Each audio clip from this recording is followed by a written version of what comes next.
असंही असू शकतं की मुख्यमंत्री महोदय प्रधानमंत्री महोदयांवर टीका करतात, ज्यांची सत्ता बहुमत दिल्लीमध्ये 12 वर्ष आहे. कारण बांगलादेशानं ओळखण्याचं काम, बांगलादेशाने इथून काढण्याचं काम हे केंद्र सरकारचं आहे आणि राज्य सरकारचं आहे. पण मी तुम्हाला पुन्हा एकदा आठवण करून देतो, या खोट्या आश्वासनावर जाऊ नका, त्यांच्या फेल्युअरवर जाऊ नका. कारण ही निवडणूक आहे तुमच्या गल्लीची आहे, आपल्या BST बसची आहे, आपल्या पाणीची आहे, वॉटर गटर मीटर ह्याची आहे, मुंबई महानगरपालिकेची निवडणूक आहे.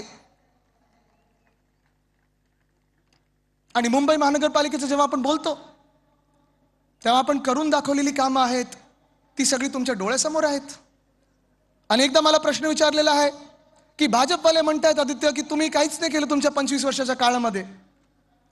इथे सगळे जे महापौर बसलेले आहेत, जे उपमहापौर होते, जे नगरसेवक होते, त्यांना विचारा काय किंवा मला विचारा, कधीही मला तुम्ही विचारलं, झोपेतून उठवलं तरी विचारलं की 25 वर्षात तुम्ही काय केलं, तर मी तुम्हाला सांगू शकतो की आपण काय काय केलं ह्या मुंबईमध्ये.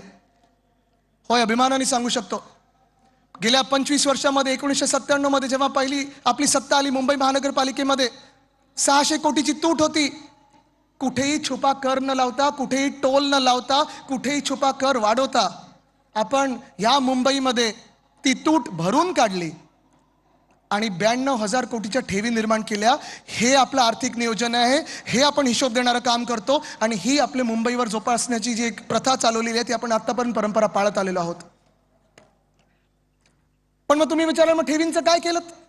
ह्या ठेवी ज्या होत्या त्या प्रत्येक आपल्या अर्थसंकल्पामध्ये प्रत्येक वर्षी आपण त्याचा हिशोब दिला, पैशाचा हिशोब दिलेला आहे आणि या ठेवी आपण मुंबईकरांच्यासाठी वापरलेल्या आहेत. जातपात धर्म भाषा प्रांत न पाहता जो कोणी मुंबईकर असेल त्याची सेवा करण्यासाठी वापरलेलं आहे. होय, मी अभिमानाने सांगतो की आपण ते काम करून दाखवलेलं आहे. 3 गोष्टी आहेत महत्वाच्या इथे. एक म्हणजे आरोग्य सेवा. आज पण मी दावा करून सांगतो, चॅलेंज देतो मुख्यमंत्र्यांना, ते 3,000 रुपये देणार आहेत. काम दाखवणे 3,000 रुपये बोलतायत. मला 3,000 रुपये नको. तुम्ही ज्या लाडक्या बहिणींना 2100 सांगितले ना, पहिले ते 2100 द्या, मग 3,000 रुपयाची बोलणी करा. चला, मी तुम्हाला 6,000 रुपये देतो, तुम्ही चला माझ्याबरोबर कोस्टल रोडला मुख्यमंत्री महोदय. पण आपल्या मुंबईमध्ये जी आरोग्य सेवा आहे, जगात कुठेही नसेल असं आपली महानगरपालिका आहे. आपल्या महानगरपालिकेचं काम किंवा कुठच्याही महानगरपालिकेचं काम, पहिलं कर्तव्य जे असतं ते प्राथमिक आरोग्य केंद्र, प्रायमरी हेल्थ केअर सेंटर असतं. कदाचित आपल्या देशातली काय जगातली एकमेव महानगरपालिका असेल ज्याची नुसतं प्राथमिक आरोग्य केंद्र नाहीत तर हॉस्पिटल स्वतःची आहेत, ट्रॉमा केअर सेंटर स्वतःचं आहे, OPD स्वतःचे आहेत आणि त्याच्याही पुढे जाऊन 4 मेडिकल कॉलेजेस बनवणारी ही आपली एकमेव महानगरपालिका आहे. ह्याचा आपल्याला अभिमान असायलाच पाहिजे. या मुख्यमंत्री महोदय कधी आणि पहा आम्ही काय काम केलेलं आहे. शिक्षणाचा जर विचार केला तर आपल्या मुंबई महानगरपालिकेचं पुन्हा एकदा सांगतो, जगात कुठेही उदाहरण नसेल असं आपण काम केलेलं आहे. 1235 शाळा आहेत.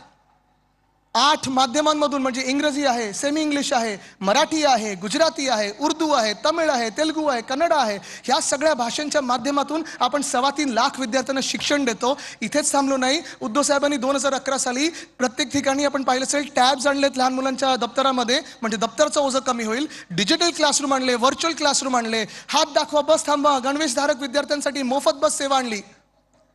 आणि इथेच थांबलो नाही तर देशात कुठेही नसेल आपल्या आणि जगात कुठेही नसेल तसं मराठी अनिवार्य केलंच. पण SSC बोर्ड सोबत आपण IGCSE बोर्ड आणला, IB बोर्ड आणला, जे जागतिक बोर्ड आहेत, CBSE बोर्ड आणला, ICSE बोर्ड आणला. मला अभिमान ह्या गोष्टीचा आहे की ज्या शाळा बंद पडत चाललेल्या, ज्या शाळांमध्ये गळती लागलेली, आपण हे सगळं मुंबई पब्लिक स्कूल म्हणून हे ब्रँडिंग केल्यानंतर आणि चांगल्या शाळा, दर्जेदार शाळा दिल्यानंतर 4,000 सीटसाठी 10,000 ऍप्लिकेशन झाले 2021 साली. मला लोकांनी फोन केले की आम्हाला पत्र द्या तुमचं. अभिमान